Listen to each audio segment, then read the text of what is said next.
yourself. But one of the reasons for us wanting to have this discussion is that we feel like people don't acknowledge how hard this is. Yes. And we're here to tell you that it's hard. Like, we often, you always see the memes floating around and stuff, cut people off, people who bring you bad energy, da-da-da-da-da. Yeah, that sounds good. The aftermath. The aftermath of doing that, though. Like, they don't post the memes about that. What the fuck? They don't, like, where the memes at? Like, where are those quotes? Because you keep telling me to tell the people to cut their ass, but you're not giving me no guidance on what to do when they gone. Because now they're gone and I'm looking like, what the hell? I'm looking like Wanda off all of their heart child. Okay?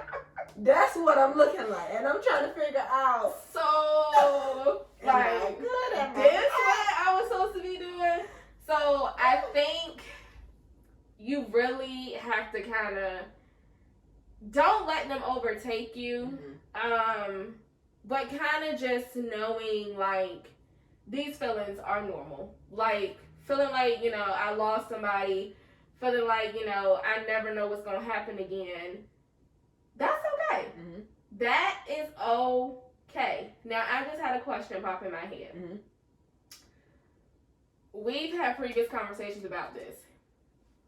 What do you do if you've implemented this boundary or you're loving from a distance and the person pops up and says, I want to have a conversation. This is not working for me. Can we go back to how things were? What do you do? So, that's so hard to answer. Only because I feel like you have to, there's a level of trust in yourself. There's a level of trust That's in why yourself. I asked you this, because we had this conversation on Monday. We literally just talked about How do you trust yourself to not let this boundary be broken, to not let the person basically run rampant again for the sake of what? You love them, their family. Like, how do you maintain your boundary? And I feel like, oh my gosh, I feel like Brittany said, like there's a level of trust in yourself you have to have in order to. I don't recommend ever going back to the way things were, and I'm gonna say this because as human beings and as energetic beings, we're constantly changing. So I feel like it's a red flag anytime anybody wants to come back up and make things go how they were. So my advice personally, please do not take this as the law. This is me speaking for what I've experienced and from observation and my own stuff. If a person who wants to reconcile isn't in the mind frame of we want to grow this and make it better, and they just kind of want to, because you know the difference. You know the difference between the ones who come back, they on some whole other stuff. Their minds are clearer now. There's rationale. There can actually be some growth from it versus the ones who's like, well, I miss you. The whole time in separation, they ain't done no shadow work. They ain't been doing no healing. They been sitting around twiddling their thumbs, stalking you, doing whatever. Come on, Pastor. I mean, not even getting, okay. So, and they come back and it's like, oh, I just couldn't take it no more. They miss your energy, whatever, and they want things to go back to the way they were. I feel like that's a red flag. And that you have to trust yourself enough to know that you can't trust yourself to go back to that, because you're going to pull yourself back into a place that you just pulled yourself out of. And at that point, you got to keep it moving and let people elevate with you. So now this don't mean, because sometimes we the ones sitting around and we mad about what happened, and maybe we haven't gotten to the place where we're supposed to be. But from the standpoint that during your separation time, you've actually tried to grow and heal past that hurt and that trauma, I just don't recommend, if you have the conversation, have it. But if you see ain't no growth, I don't recommend reconciliation during that time. I feel like you gotta if you're ascend with the people who ascend with you, and trust yourself that if that's somebody who's not supposed to come, the people who are meant to be there will come naturally, organically. It's not nothing that you're gonna have to keep sitting down having these conversations and trying to figure out why you can't get on the same page. Like, God. the people who are meant for you, and I can attest to this because Brittany Williams is sitting right next to me. Come on. They come and y'all walk together. It's not a tug. Brittany ain't dragging me. I'm not dragging her. No. It's not a flip flop. We vibrate together. We walk together, and not saying that we don't lean on each other for the things that we need in our connection, but it's not codependent. No. It's not codependent. And again, if the people who are meant, your tribe, that's the word right now. Everybody's saying tribe. Your tribe is gonna come to you. You gotta what's the word I'm looking for? Align. You have to. So not align in sin. You have to trust yourself. Mm-hmm. You gotta get to a point where you trust yourself and your reliance is solely literally on you. Mm-hmm. And trust that your connections that are meant to, that you're supposed to like be long term or whatever, that they're gonna be there, and it's not nothing that you're gonna have to like to do per se to like make it work. When stuff is meant to flow, it flows. It's gonna flow. Yeah, and that don't mean it's gonna be perfect. Like, you're not gonna have misunderstandings, but the shit should not be traumatic and chaotic all the time. That's the point I'm trying to make. You should not have to keep having these huge tower moments every 3 months. Yes, that's not healthy. Okay? At all. I don't recommend it unless the person is mentally in a place. And I say, y'all, I know this isn't like concrete or something that you can pull out of a book, but you gotta trust your gut. You have to trust your gut. So, listen. Mm-hmm. Okay, I have 2 friends that one of them I didn't speak to for 8 years. That ate me up all the time. I had another one we didn't speak for maybe like 4 or 5 years. That one ate me up too. Mm-hmm. Not as bad as the one for 8 years, but that one kind of ate me up too. Now, they are who I think about when I say God brought them back into my life when I was ready to have a conversation. Okay. One of them, I made the first move. So my friend I wasn't speaking to for 8 years, I watched Red Table Talk, and it was the episode with Jada Pinkett and Gabrielle Union, and they were talking about their friendship. So I messaged him on Messenger, and I was like, can you send me your number? Are you able to FaceTime? Mm-hmm. Like, that thing was heavy on me. Like, you gonna have to have the conversation. So we had a conversation, we reconciled, and our friendship is in a good place. Mm-hmm. But I could tell from our conversation that who I was speaking with current day was not the person from 8 years ago. Come on now. The second one, y'all, I am not lying to y'all. If I could insert these text messages, I would. Brandon and I went on vacation. He asked me, we were just having a random conversation. We were talking about people that we missed. I said this person's name. Mm-hmm. A week later, this person texted me. Oh, I don't think I remember that. Yeah. Yes. Mm. And I was just like, oh my God, here we go.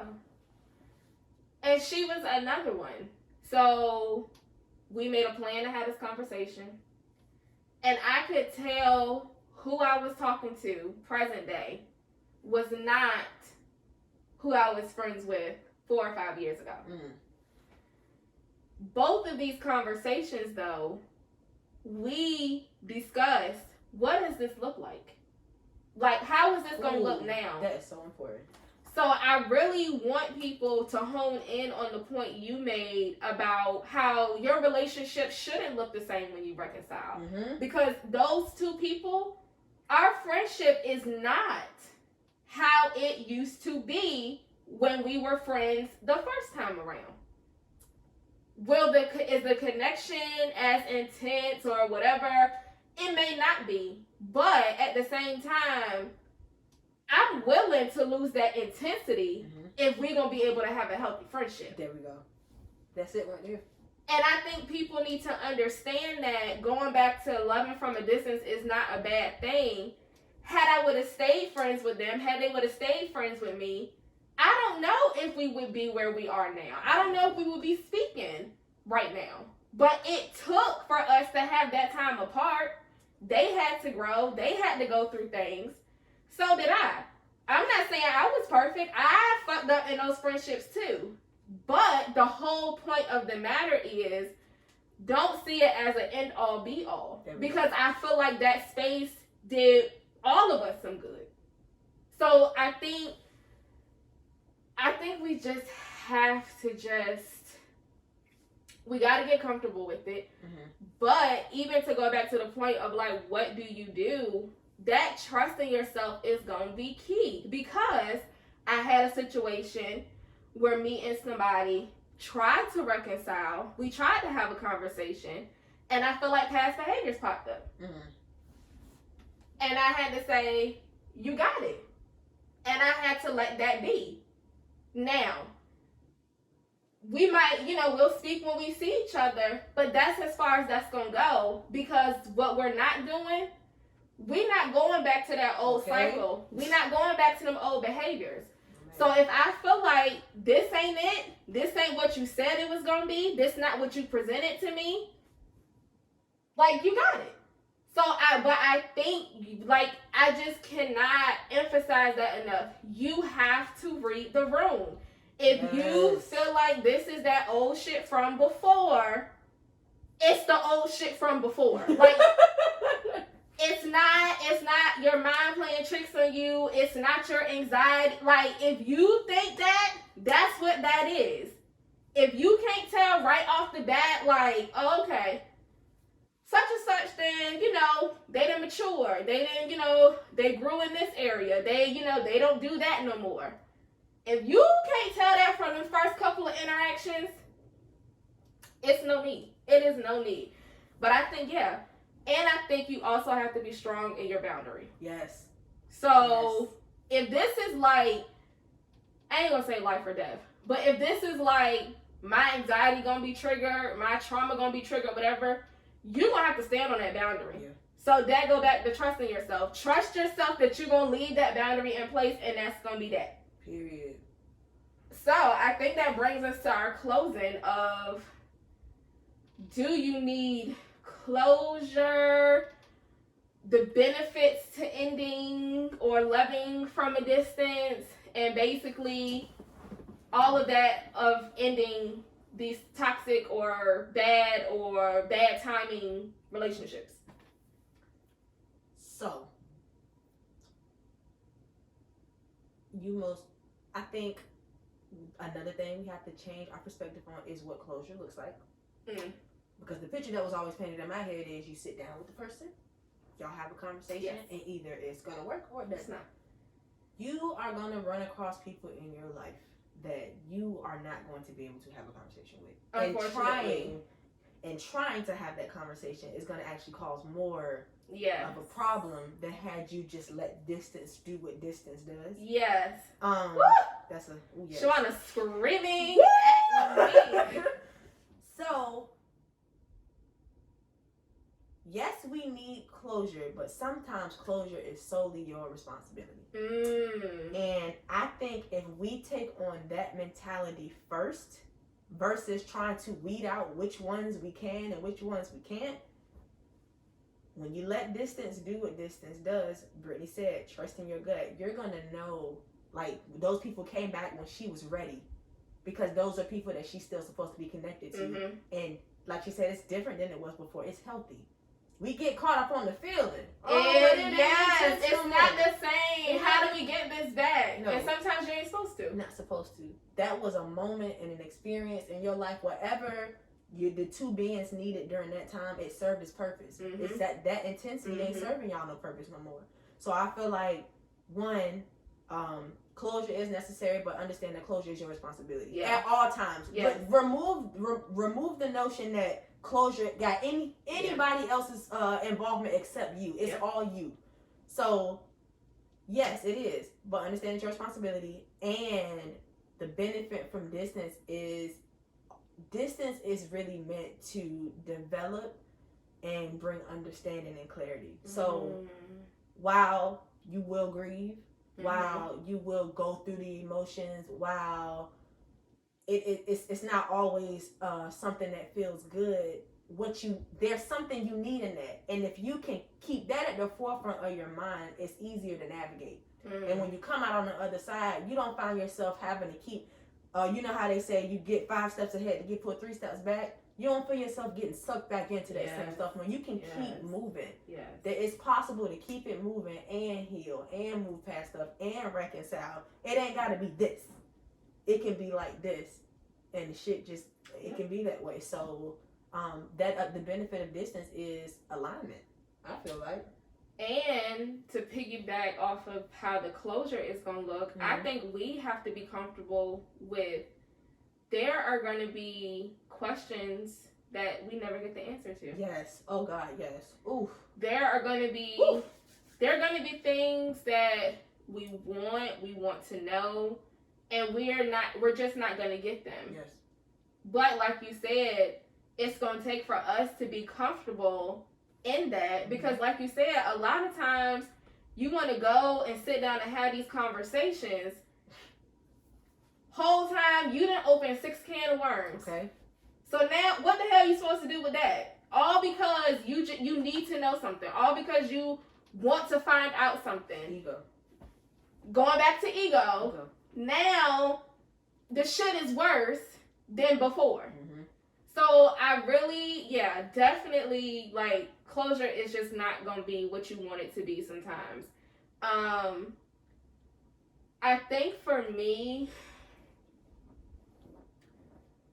we always focus on what we lose, but I don't feel like we focus on what we gain.